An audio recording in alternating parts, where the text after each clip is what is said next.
I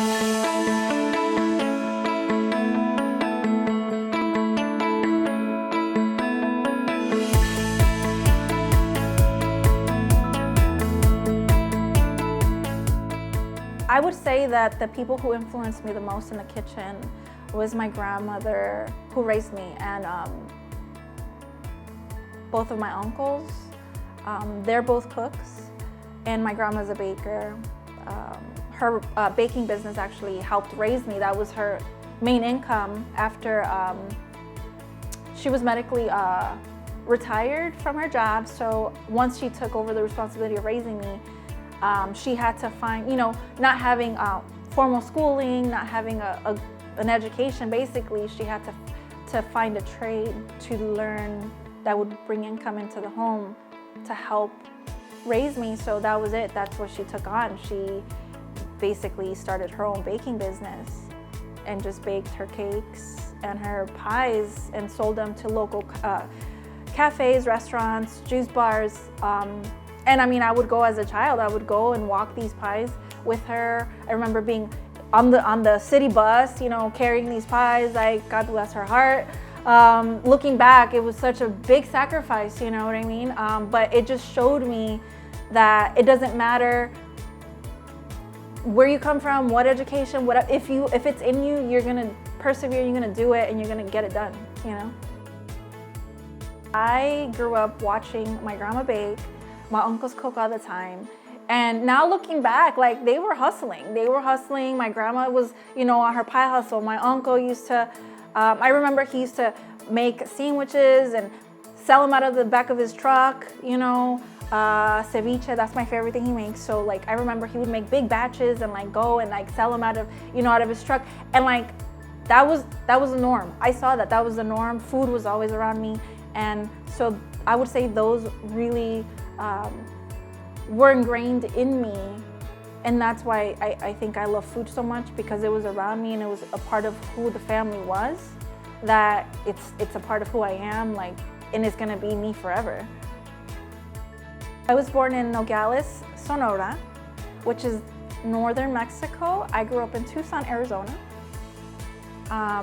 The regional food is Sonoran food, which is like no other Mexican food. It's completely different from California food, Texas, all the places that you normally think Mexican food.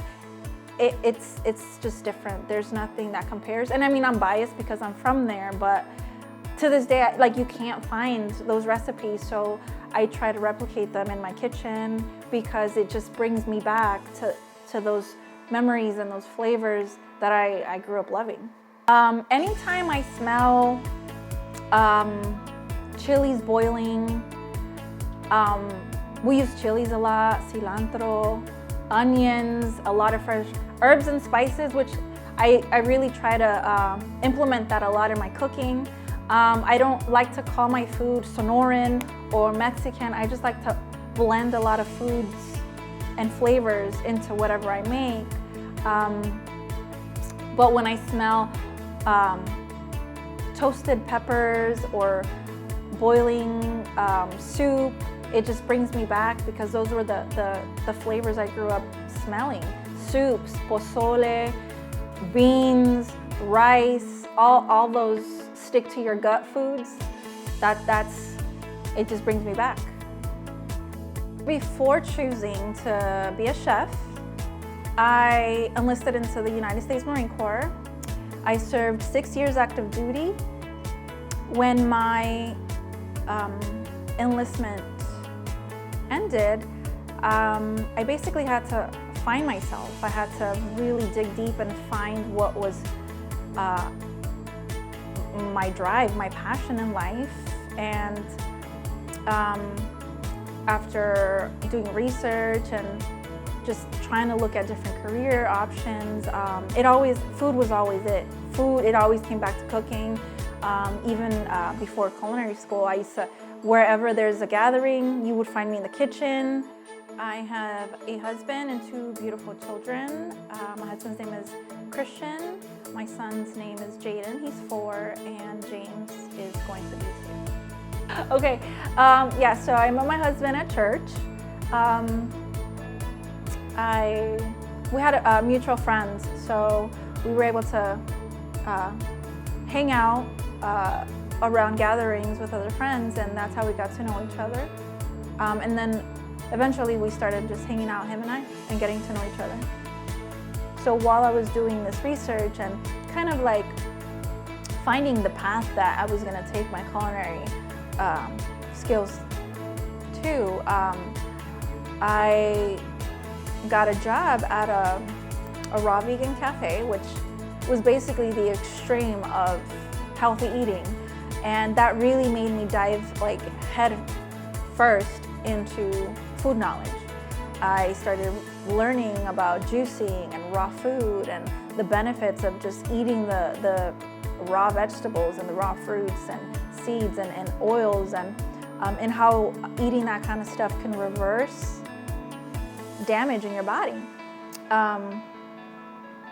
So that was kind of like the turning point. Yadi Cooks is the platform that I intend to use to get people back in the kitchen, to get people back trying new things. You know, there's obviously people of different technical ability in the kitchen. There's those who cook every day for their families. There's those who are scared to even try to cook anything, so they just give up altogether. So they tend to, you know, order out, eat out, all that stuff.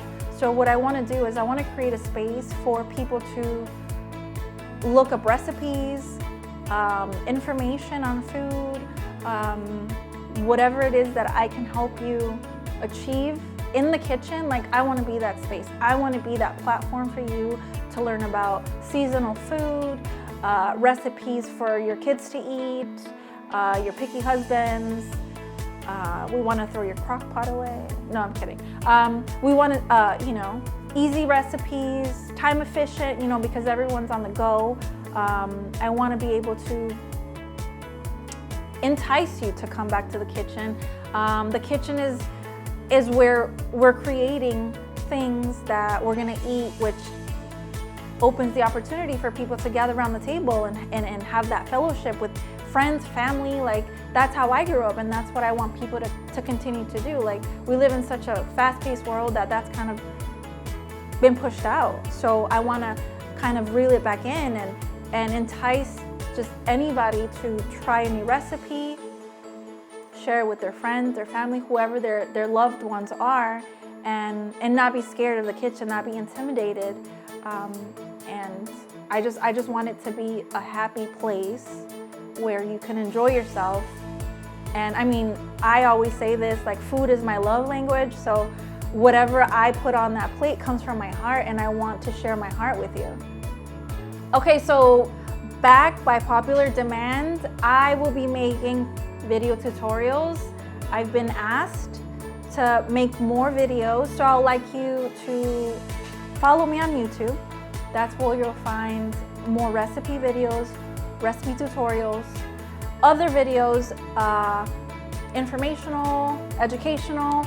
I would like to invite you to follow me on Instagram, where you can see live feeds of Yadi Cooks. What am I doing? I have a little co-star that joins me in the kitchen from time to time, so check us out. Also on Pinterest, I'll be able to share detailed recipes, pictures of the stuff I make, and Twitter, you know, for short little snippets of my day, my cooking, my kitchen. And I just want to invite you to follow the journey with Yadi Cooks. I want you to love the kitchen as much as I do. I want you to enjoy food as much as I do, because food is love, and what more can you want out of food than the joy that it brings?